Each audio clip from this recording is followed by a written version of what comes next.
And really, my overarching theme when I do coaching with people is really selling that experience. I love Disneyland. When there's not a lot of traffic, we're 2 hours away from Disneyland in Santa Barbara, maybe three, 3.5 with traffic. But when I pay for Disneyland, I don't calculate the number of hours to that trip. I don't say, okay, it's going to be this many hours. This is how much I'm paying. I'm really thinking I'm getting a Disneyland experience. So I do the same with my coaching. Instead of people paying for this number of hours with me or these many emails, they're paying for that new job. So I encourage coaches to do the same. What's that experience you're selling where people are willing to pay a premium for it? Welcome to the Ready Set Coach podcast, the podcast for coaches by coaches, just like our community. We're here for real talk on what it takes to thrive in the coaching world, plus an exclusive behind the scenes look at coaches making it happen. Are you ready, Lex? I'm Set M. Let's coach.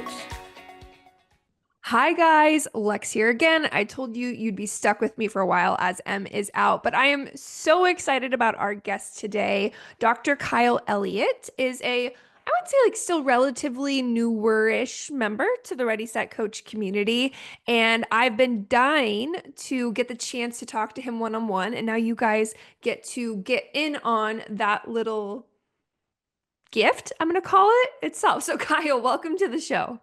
Thank you for having me. I'm excited to be here. And for longtime listeners, you guys are well aware that I live in Ventura, but before we hit record, we were catching up on some local things because Kyle, where do you live? I live in Santa Barbara, which is just 30 minutes north of Ventura. Yes, yes. And so tell me a few, this is always like a selfish question, and I know we asked this in the community recently, but for those listening with Santa Barbara on their list, what are some of your favorite go-to spots in the city? This is so difficult. My partner and I have a rule where we don't eat at the same sit-down restaurant twice in Santa Barbara, or Montecito or Carpinteria, all the cities around here. So we've been to a lot of restaurants because we don't cook either. So we eat out a lot. But my favorite is Lily's Taqueria. They have a few of them. We'll skip our rule for that because it's kind of sit down, but you can take it out. $3 tacos. Amazing. Like everywhere we've been, it was one of the first places we went, and I love it. And we've been to there's some posh places in Santa Barbara, Oh Montecito. yeah. Lily's Taqueria is my favorite, and I think people are always surprised when I say that. But it's amazing. Where is that in Santa Barbara? There's a few. There's one right off of State Street on Lower State, and then Okay. Goleta, where the Target is. There's one Okay. there. I get my hair cut over there, so I usually go to Lily's Taqueria when I'm over there. And it's delicious. Well, local hack because yes, Santa Barbara definitely is more, I'll say I we call it like the fancy big sister of Ventura. It is Yeah. a little bit more Yeah. posh, but there are nuggets within where you can Yeah. find more realistic things. So great insider tips. Now, okay, we're gonna transition here. I'm always so good at transitions. Yep, there it is. There it was, folks. Into a little bit about you, and we're gonna talk through your journey. So let's start with today. What do you do in the coaching industry? I'm a career coach for tech executives. So typically, someone with 10, 20 plus years of experience who's looking for a new job, they reach out to me. And maybe they want the same job they have and they're just struggling with their resume, LinkedIn interview prep, or they have 10 or 20 years of experience. They want a new job, but they have a mortgage, they have tuition for their kids. They have car payments and they're like, I can't just start over. So I need help transitioning, Kyle. Can you help me? And when you're an executive in tech, it's a really complex, nuanced job search. So I'm really that advisor to them. So, how does one become a tech career coach for executives in tech? Because it does seem really nuanced. Yeah, for me, it was an accident. I started on Fiverr. I had literally charged $5. It's an online marketplace, kind of like Upwork. And I would charge $5 to review someone's resume and give feedback. Or on LinkedIn, that about section, I would charge $5. After Fiverr took their cut, I got like 375. So I would do like 4 or 5 an hour, make 20 bucks an hour when I was in college. And it was exciting. It was this little side hustle. And I never thought it'd become a business. And then my dad's advice, he doesn't remember this, but my mom does, was every time you have a waiting list, double your prices. So it went from $5 to $10, 10 to 20, and this kept growing. So fast forward 6 or 7 years, and I was doing it 30 hours a week. on top of my full-time job. I went to school in San Francisco and grad school in Seattle. So a lot of my clients just happened to be getting jobs at Facebook at the time, now Meta, Twitter, now X, LinkedIn, Google. So I developed this really accidental niche that worked out perfectly in the tech industry. Okay, so from Fiverr to now, when I was looking at your website, you've had more than 1,000 one-on-one clients. I Yes. mean, that is no small feat. So No. that was great cliff notes, but how does one go from Fiverr side hustle to being Yeah. able to have this as your full-time career? For me, I love taking small steps. So it started with those resume reviews, and then probably 3 or 4 years later, a classmate was, "Hey, can you write my resume?" So I think I charged $30 to write that first resume, or $40. And then I kept raising my prices. Okay, let me charge $80. Okay, let me charge 160. And I kept raising those prices. And I was a big fan of experimenting. Okay, let me try on Facebook and posting there back when I think Facebook was a little bit more popular. Let me try posting and sharing, hey, I'm looking for new clients, reach out. Or hey, let me give a $5 referral fee if someone sends me someone. So it was really incremental. And then I got a little sick of writing resumes. I was spending all this time. So I said, let me try coaching. I'm very risk averse. So instead of just diving into coaching, I said, for every person who buys a resume, let me add one coaching session. And I did that for a while. Then Smart. I added two coaching sessions, then three coaching sessions, then four. And then all of a sudden I switched to just coaching. But I think a lot of people see, oh, this big business. But it was a lot of small steps. It's now been, I think, 13 years now to get to this point. So I think of it like the iPhone. You look at iPhone 16 and it's amazing. But if you look back at the iPhone 1, it's a lot of little changes that add up to new phones along the way. What a good analogy. And thank you for demystifying or pulling back the curtain on it didn't happen overnight because coaching really, I'd say, blew up in 2020. And Hmm. there's so much hyperbole and misinformation online about the concept of overnight success. And it hurts my soul when people, kind of Yes. buy into that. And I'm not saying there aren't one or two anomalies out there, but generally speaking, it doesn't happen Yeah. overnight. So you took step by step, you were really smart and intentional about pricing. And actually let's dive into that a little bit because that is probably one of the largest pain points or scary topics, that people don't love. And you actually wrote a thought leadership piece for our blog recently on this, guys. We will put that in the show notes plug. But talk us through how you think through pricing and packaging. I love pricing packaging. It's one of my favorite topics. I think as a coach, you need to be comfortable with that, especially as a career coach. I'm teaching my clients to go ask for their worth when they negotiate their salary. So I need to be able to demonstrate that with my clients. I find oftentimes coaches spend a ton of time looking at other coaches' websites, and that's how they determine their prices. What's important though is when you do that, oftentimes you're looking at coaches who maybe aren't selling a lot of packages, or maybe they don't know their ideal customer. I've talked to coaches who say, I run a six-figure business, here's all my packages. And maybe they've only had one or two clients. So if you're pricing your packages based on that, you don't know that that's actually working. So for me, I'm a fan of experimentation. And let me try small experiments. I wanted to do executive coaching 4 years ago. So instead of just diving in, I said, what if I just do 90-day coaching for their first 90 days in a new role? Let me do that. And really, my overarching theme when I do coaching with people is really selling that experience. I love Disneyland. When there's not a lot of traffic, we're 2 hours away from Disneyland in Santa Barbara, maybe three, 3.5 with traffic. But when I pay for Disneyland, I don't calculate the number of hours to that trip. I don't say, okay, it's going to be this many hours. This is how much I'm paying. I'm really thinking I'm getting a Disneyland experience. So I do the same with my coaching. Instead of people paying for this number of hours with me or these many emails, they're paying for that new job. So I encourage coaches to do the same. What's that experience you're selling where people are willing to pay a premium for it? And how does one even grapple? I mean, so one of the things you teach, so maybe you can kind of let us in on a secret. How does one wrap their mind around their worth, right? Yeah, I think part of it's worth, part of it's the value. Like, what would someone pay for that? So I think, okay, what's the amount someone might pay for a job? And I haven't hit the ceiling yet because I'm still getting clients. So I would experiment with that and maybe ask some friends around you or some past clients, hey, what's the price tag you would put on X service. Maybe it's Bing. I know you do PR. What's the amount that you'd pay to be published in this big blog? I can't guarantee that, but I'm going to help you. And what's that worth? Or maybe you're a financial coach and you're like, hey, what is it worth to not stress about your finances, not worry about being audited? I hired an accountant a few years ago, and I don't know how long he takes to do my taxes or my books. I paid him to not be stressed, to not be worried about getting audited, to save me time. I don't care how much time it takes, but the value was worth thousands of dollars to not stress about all of that. And I think what you're underlying here, and this can be transferable across any type of coaching too, is being really clear on what you're either providing or saving them from. Are you saving them time? Are you saving them stress? Are you Hmm. providing them a fast track option, for your career as opposed to being unemployed for 6 months or Mhm. miserable in your job? And Yeah. it can be hard to quantify, but I think understanding that can also lead itself to more productive conversations when you do have to talk about price. Yeah, and think about that value. What is that value right there?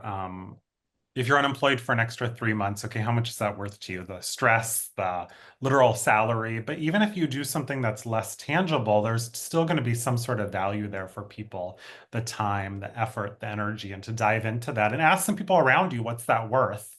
Oftentimes people will say, I'll spend $10,000, $20,000 if I wasn't stressed all the time. Great. There's your ceiling right there that you can charge up toward. Big fan of asking, and I'll say like this super cliche term, but I think it's true. Never assume what someone can or can't afford. It makes an Mhm. ass out of you and me. Hee hee. Yep. Okay. Okay, so you're a rock star at pricing and packaging. You're also absolutely insanely good at branding, and you've done so well. And I saw you actually achieved a LinkedIn top voice, which you did it when LinkedIn wasn't even as popular. So you like Yep. ahead of the trend on top of it all. Because now I think Yep. everyone is jumping on board. So I'd love to know like how I guess you can take this wherever you want to take it, but how does one brand themselves as a coach or use that to their advantage to stand out? One of my favorite things is to do a 360 or get some feedback. It's difficult to figure out what's different or unique about you when it's yourself. Mm. Oftentimes, people think it's okay, that's just who I am. Often, when I have clients do mini 360s, it'll be during our coaching session. I'll say, hey, let's text 5 people. What makes you fabulous? Can you share some examples with me and get feedback? I recently did this with one of my clients, and all 5 people said I was funny or humorous. I was shocked. That's not something I would use to describe myself. So I'd be curious for the listeners if they did that, what feedback or insights they would get. Hey, what's unique about me as a coach? Why did you choose me over other coaches? Can you give me some specific examples? Were there certain things I said? Were there certain lines on my website? What was it that made you choose me? And when we worked together, what was special? And then throw fuel on that. Oftentimes, people are surprised when they get that feedback. I work with a lot of technical people as a career coach, and oftentimes when they do this, they're like, no one mentioned my coding skills or my project management skills. It's often their soft skills, and it's probably the same for your clients. And it might be something you're not even aware of. If you're listening to this show and not in the Ready Set Coach community, what are you doing? Seriously, our members have found clients, collaborators, accountability buddies, and best friends inside our community. It's super simple to apply. Hit pause and visit readysetcoachcommunity.com today. See you inside. Cheers. Especially just took out for me that I'm like cataloging here. I feel like sometimes asking questions about their experience, we can also see through testimonials, but why did you choose me? Mhm. What was it? I mean, if they can recall that, if you can find that out, holy gold mine of information to double down Mhm. on. Note to Lexi. Go and do that. And it's probably not what you thought. So many times Yeah. coaches will spend time. I need to have the perfect copy. I need to have the perfect website. I need to have my packages exactly right. Do I end my price in 000 or 999? My guess when you do the survey, it's not going to be any of that. It's going to be other stuff. And I'd be curious kind of the insights. When I ask people this often, it's okay, that personality, or that you weren't pressuring me on that sales call, or you asked really insightful questions, these other things that you can double down on that often aren't a lot of work either. They're not where you have to go complete a whole new website. Maybe those are little pieces, but it's not those really deep things often. It's stuff that you're already doing and you can do more of without a big lift. I love that so much. There's an exercise back when Emily and I were running context, whether you knew this or not.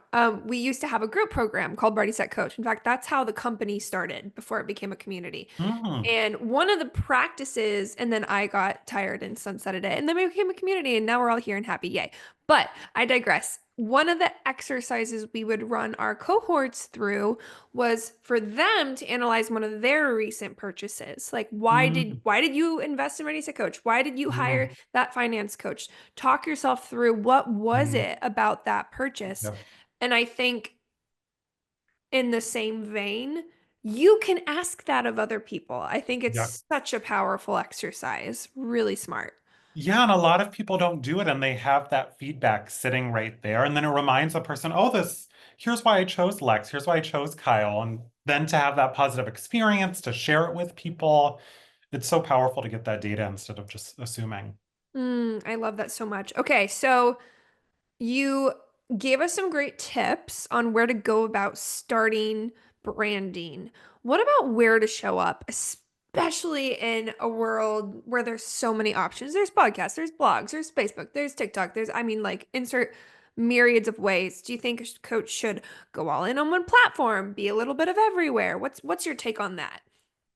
I think what is key is showing up where your clients are. And it sounds so obvious when I say it, but I find people saying, oh my gosh, I need to be on TikTok.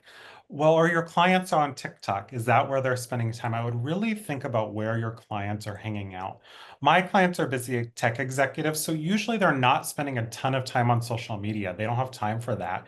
They might be checking LinkedIn every once in a while, so I'll update stuff there. But I actually don't get a lot of clients just looking at LinkedIn content, even though I get a lot of engagement there. Usually it's actually former clients saying, oh, I remember Kyle exists, and then sending a referral or sending one of my posts to someone. Instead, it's more word of mouth. My clients are engaging with each other, going to conferences, or they're at work and sharing names.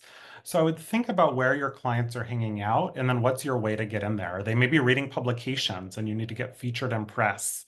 Where is it that your clients are hanging out? And maybe they are on TikTok, if that's your audience, but really focus on that, where your audience is hanging out.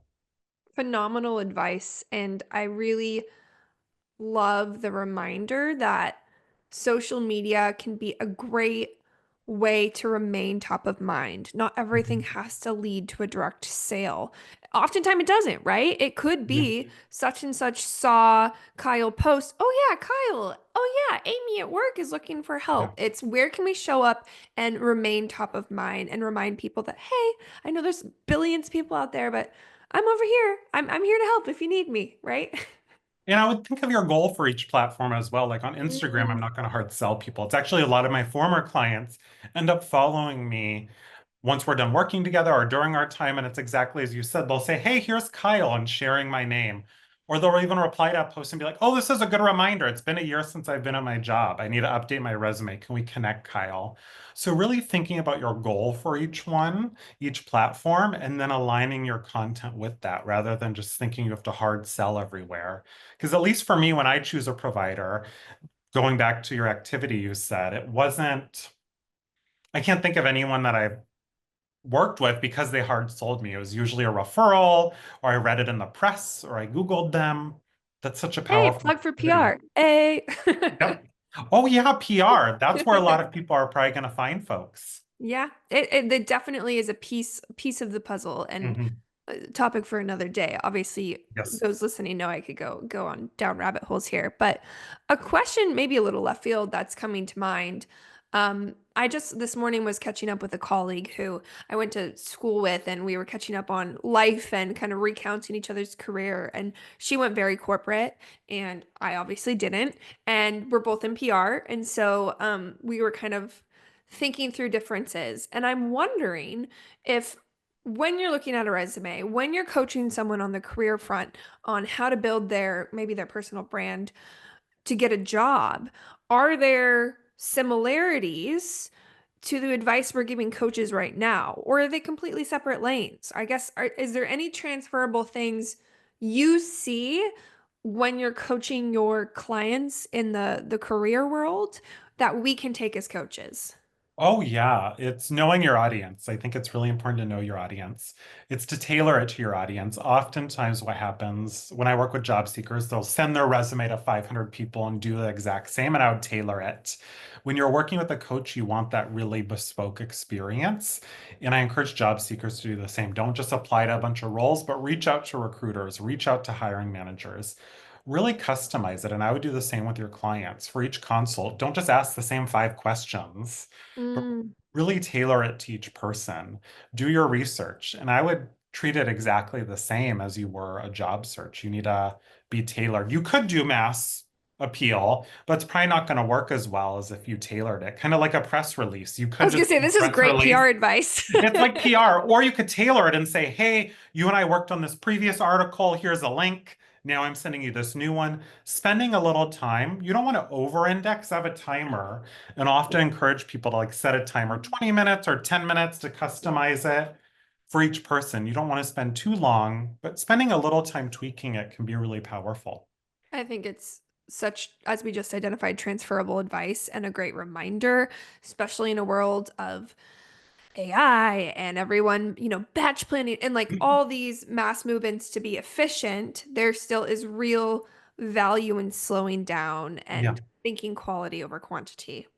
I would. Yeah, as a coach too, if you're selling one-on-one services, you probably don't need thousands of clients or even hundreds. It might be a dozen or a few dozen a year that you need. Yep. Focusing on those personal relationships, tailoring your messaging can be really powerful. Yes, you can have social media and PR as part of your funnel to reinforce your brand and thought leadership, but really having that Disneyland experience, that's why I love Disneyland. Like there's a lot of people and you still feel unique and special there as Totally. well. And you're like, oh, this is custom. They have my name here. The emails have my name. They've really thought about me. It- you can have The both. experience. Yeah, the experience is everything. I do want to take a moment and talk about the different experiences you offer. Some people listening to this too might not have made that leap. They still might be doing corporate. They might be doing side hustles. Their husband might need a job. So, Mhm. what are the different or, insert myriad of people in their network? How can people work with you? How do you serve them? Yeah, so usually people are looking for a job, so I help them find a job. Or if people are like, I don't even know what I want to be when I grow up, Kyle, despite having 10, 20, 30 years experience, help me. Or once you're in your job, sometimes people land a job and they're like, I'm scared. I'm the only woman in the room. I'm the only person of color in the room. Help me. So I often work with people once they've landed that job as well. Okay, and what's the best place to go to learn more about those services? Yeah, my website, Caffeinated Kyle. And then as you mentioned, I spend a lot of time on LinkedIn. So Kyle Elliott with 2 L's and 2 T's. Two T's, guys. Two The T's. biggest hypocrite on the planet. Everyone spells my name Lexi, and it absolutely drives me crazy. And when I was getting Kyle's profile set up, I kept leaving off a T. And he's like, "So kind about it. You were so kind. Thank you." Because life. But doing my own pet peeve. We're all No, it's human. okay. And for SEO, I show up for both even because so many spellings of each. So Because so many people have been like me and we just mess it up. Okay, I don't know if this is asking you too much behind the scenes, but it's a little bit of a selfish question. I'd say I've had multiple moments in my life where even mid-career, mid-business, have the what do I want to do with my life yeah. moment. I'm curious if you have any powerful questions or go-tos you keep Mhm. in your back pocket that you wouldn't mind sharing with us, because I also think it's a good tool to keep Mhm. in all of our belts, no matter what type of coach you are. So I use a grid with people. There's 3 columns I encourage people to do, and you can use this if you're trying to figure out what you want in your career, maybe you're house shopping, really anything. One column is here's what I need, or here's my requirements for this next career or job. Here's the wants, the preferences column, and here's the deal breakers I can't have. Mm. I would start there. Oftentimes people say, here's the job I want. I want to go work at Amazon, or I want work-life balance, or I want to make this certain amount of money. I would map all that out. And then if you have a partner, talk with them as well and get really clear on that so that before you start and look for a job, you have all of this mapped out. So then when roles come up, or maybe that really exciting house comes up, you don't then go buy it and then you're like, oh, it's a 2 bedroom and we need a minimum of 3 bedrooms. Or, oh, it's this amount.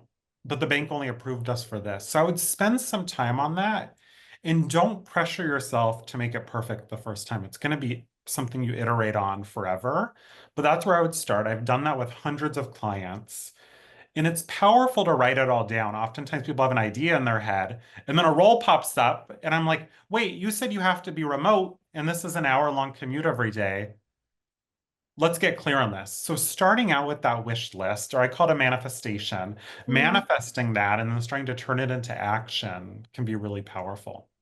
I love that. And the whole visual I had because you said home. I'm a huge HGTV fan. And any like show, they start with what's Yes. your wish list? What are your non-negotiables? Like, Yes. what can you do without? I'm like seeing it on the left hand of the screen, like Yes. dropping down. And I would do that first before you go look at jobs. And then you can always adjust your list if you look at jobs and you're like, ooh, this job offers pet benefits. I want to add that to my wants.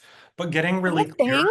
Is that a Yes. thing? Oh my Oh, God. yeah. Some See, I'm companies so will not in offer corporate. pet insurance. It's wild the benefits they offer Wow. now. It'll be pet Wow. insurance or like gym memberships, like so many, Rethinking. Now I'm back in what do I want to do with my life? right? But you can then use it to evaluate Yeah. potential jobs or even evaluate what you do now. Yep.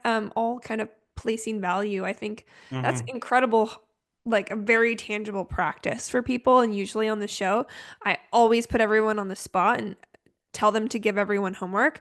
That's homework, you Good. guys. You just got a great thing. I mean, you if you want, if there's any extra credit that's coming to mind, by all means, the floor is yours, but you could also be off the hook here because you just like pre-delivered the I signature. would revisit that. I would set a reminder for yourself, maybe Okay. every 3 months, every 6 months, every year to check in with yourself if you have a partner and say, maybe this role aligned at first, just like a house. Maybe we wanted a 2 or 3 bedroom and now it's going to change. Maybe we wanted certain salary requirements. Maybe in the first beginning of my career, I wanted to make a certain salary and now work-life balance matters more. So this Mm. list is something you want to iterate on, but that's where I always start with people. I think of it as a GPS. Before you drive, kind of sit in the car and get really clear on your parameters. And that's where I would focus the majority of your effort is like getting clear before you just drive, drive, drive, end up at Disney World. And you're like, actually, we wanted to be at Disneyland. Like, we just wasted all this time driving. I love all these comparisons. Also, I need to get to Disneyland with my daughter. She just turned 3, which means I'm pretty sure this is the last year she's free. But I digress. Or I missed the bucket. That's some good homework for you then, I is the know. Disneyland trip. That's everyone's bonus. And then come up to Ventura, see me, and then go up to Santa Barbara and see Kyle. Yes. Amazing. Well, this has been so much fun. I think you also have, a side hustle as a marketing and business coach if you ever, want to add more to your plate. But Me too. we will put all of the links, you guys, in the show notes. My ask is to reach out to Kyle if there's even one thing that resonated today. Tell him it's so helpful. You guys should all know as coaches to know that people are actually listening to the stuff we put out into the universe. Kyle's also in the community, so you can I'm just like totally offering you up on a silver platter. You can like slide into his DMs there as well. Yes. And what I make every single person do on this show is awkwardly sing off the episode with me. And all you're going to do is sing Ready, Set, Coach when I Okay. start. And I don't care if you're going to be an opera singer or if it comes out like a frog, but Okay. you guys, until next time on the Ready, Ready, set, Set, Coach coach. podcast. Yes. See, it's awkward every time. Love it. Bye, guys. If you're enjoying the Ready Set Coach podcast, please leave a review wherever you are listening. For more information about Ready Set Coach, visit readysetcoachprogram.com.